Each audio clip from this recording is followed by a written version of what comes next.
एक गाड़ी में सवार लोगों पर 3 लोग गोलीबारी करके निकल जाते हैं।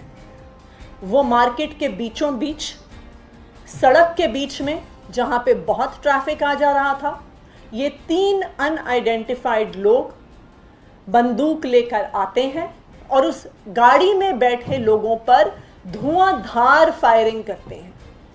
वो धुआंधार फायरिंग करने के बाद मार्केट की भीड़ से आराम से फरार हो जाते हैं, कोई उनके पीछे भी नहीं जाता।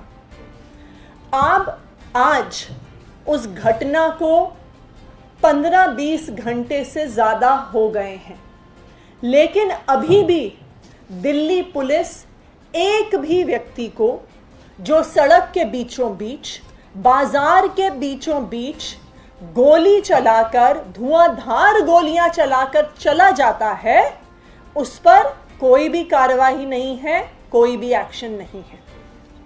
ये दिल्ली की लॉ एंड ऑर्डर की क्या हालत हो गई है कि एक मार्केट के बीचों बीच शाम के 7:30 बजे कोई भी क्रिमिनल ये सोचता है कि हम आकर गोलियां चलाकर किसी पर चले जाएंगे वहां से, लेकिन हम पर कोई भी एक्शन नहीं होगा।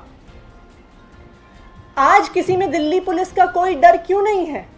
क्योंकि उन्हें पता है दिल्ली पुलिस तो बहुत व्यस्त है।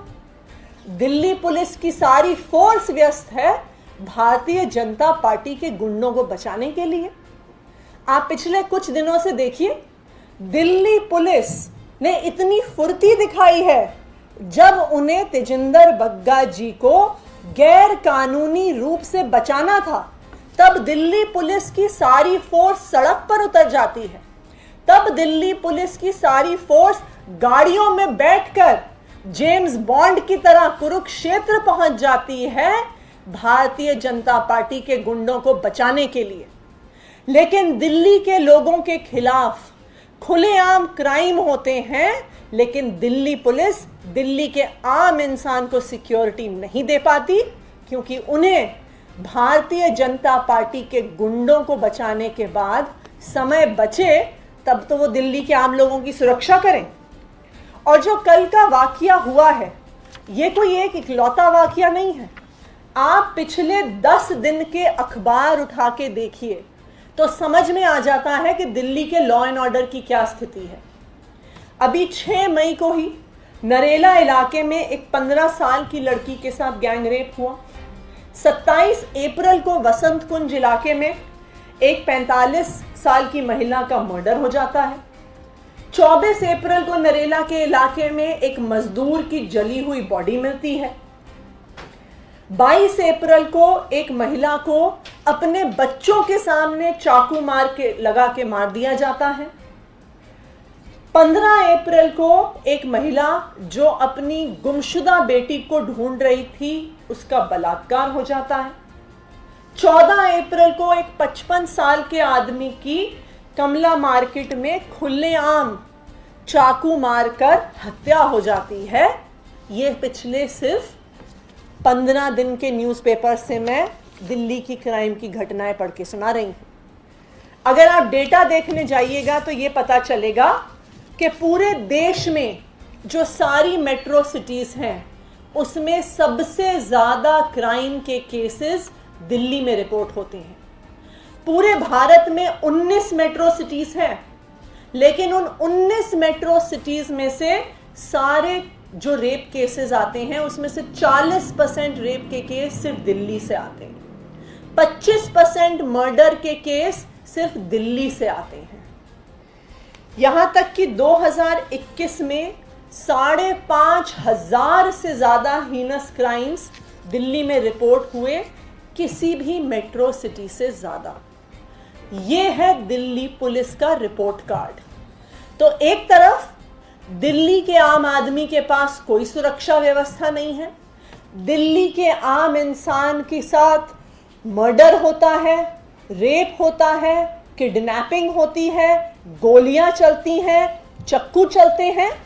लेकिन भारतीय जनता पार्टी के गुंडों को बचाने के लिए दिल्ली पुलिस की सारी फोर्स सड़क पर उतर जाती है, हरियाणा तक चली जाती है। तो इससे ये साफ हो जाता है कि आज जो दिल्ली का आम इंसान इस लॉ एंड ऑर्डर की बिगड़ती हुई सिचुएशन से परेशान है, उसका सिर्फ एक ही कारण है, और वो है दिल्ली पुलिस जो भारतीय जनता पार्टी के गुंडों को, लफंगों को, दंगइयों को जो प्रोटेक्शन देने में बिजी है, जो बचाने में उनको व्यस्त है, उसकी वजह से आज दिल्ली का आम इंसान परेशान है। Thank you.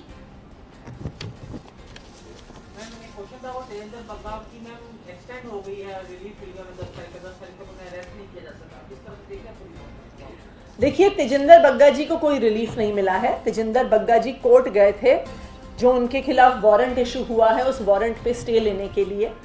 पंजाब पुलिस ने बहुत स्पष्ट किया कि वो रात के बीचों बीच या 10 तारीख से पहले, वैसे भी तेजिंदर बग्गा जी को हाईकोर्ट के केस से पहले, हाईकोर्ट की अपीयरेंस से पहले गिरफ्तार करने वाले नहीं थे, इसलिए इस मिडनाइट हियरिंग का कोई भी मतलब नहीं था।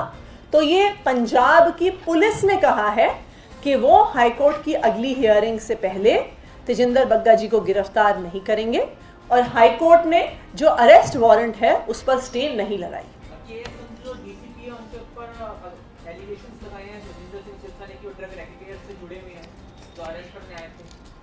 देखिए, सिरसा जी अब जिस भारतीय जनता पार्टी में शामिल हो गए हैं, वो तो है गुंडों की पार्टी, वो है दंगइयों की पार्टी, वो है लफंगों की पार्टी। तो वो तो चाहते ही हैं कि हर जगह दंगे हो, हर जगह लॉ एंड ऑर्डर की सिचुएशन खराब हो। अगर कोई पंजाब का माहौल बिगाड़ने की कोशिश करता है तो पंजाब पुलिस की जिम्मेदारी है कि तुरंत एक्शन ले, वरना कल को अगर पंजाब में दंगे हो जाते हैं, अलग अलग समुदायों के बीच में तनाव होता है, हिंसा होती है, तो कल आप ही लोग हमसे पूछेंगे कि अगर सोशल मीडिया पे कोई अलग अलग समुदायों को भड़का रहा था तो पंजाब पुलिस मूक दर्शक बन के क्यों बैठी थी। तो पंजाब पुलिस की जिम्मेदारी है कि अगर कोई भी सांप्रदायिक तनाव पैदा करने की कोशिश करे तो उस पर तुरंत एक्शन ले। मैडम, तो ये हिमाचल में जो हुआ विधानसभा के बाहर, वहाँ पर खालिस्तानी झंडे लगाए गए, उसके बाद बीजेपी ये एलिगेशन लगा रही है कि जब से पंजाब में आम आदमी पार्टी की सरकार बनी है, तब से जो खालिस्तानी जो ग्रुप्स है वो हावी हो गए। भारतीय जनता पार्टी की हिमाचल प्रदेश में सरकार है। भारतीय जनता पार्टी को शर्म आनी चाहिए कि उनकी सरकार होते हुए हिमाचल प्रदेश की विधानसभा पर कोई ऐसे खालिस्तान के झंडे लगा के जा सकता है। किसी भी राज्य की विधानसभा इस देश की संप्रभुता का प्रतीक है। किसी भी राज्य की विधानसभा को सिक्योरिटी देना उस राज्य की सरकार की जिम्मेदारी है, और हमारा यह मानना है कि अगर हिमाचल प्रदेश की भारतीय जनता पार्टी की सरकार अपनी विधानसभा को सिक्योरिटी नहीं दे पा रही है तो वो हिमाचल प्रदेश के आम लोगों को क्या सिक्योरिटी देगी। लेकिन भारतीय जनता पार्टी की तो एक समस्या है, उन्हें अपनी गुंडागर्दी से फुर्सत मिले, उन्हें अपनी दंगइयों को बचाने से फुर्सत मिले, तब तो वो जाके विधानसभा की सिक्योरिटी के बारे में सोचेंगे, तब तो वो जाके हिमाचल के आम लोगों की सिक्योरिटी के बारे में सोचेंगे। लेकिन भारतीय जनता पार्टी का एक ही एजेंडा है। अभी तो भारतीय जनता पार्टी ऊपर से नीचे तक सिर्फ एक तेजिंदर सिंह बग्गा को बचाने में लगी हुई है, जब आपकी पूरी पार्टी, आपकी केंद्र सरकार, आपकी राज्य सरकारों का एक ही एजेंडा है कि गुंडों को कैसे बचाया जाए, लफंगों को कैसे बचाया जाए, दंगइयों को कैसे बचाया जाए। तो इस देश की संप्रभुता का जो प्रतीक है उस राज्य की विधानसभा, उसका लॉ एंड ऑर्डर और सिक्योरिटी मेंटेन करने का आपको समय कहां से मिलेगा।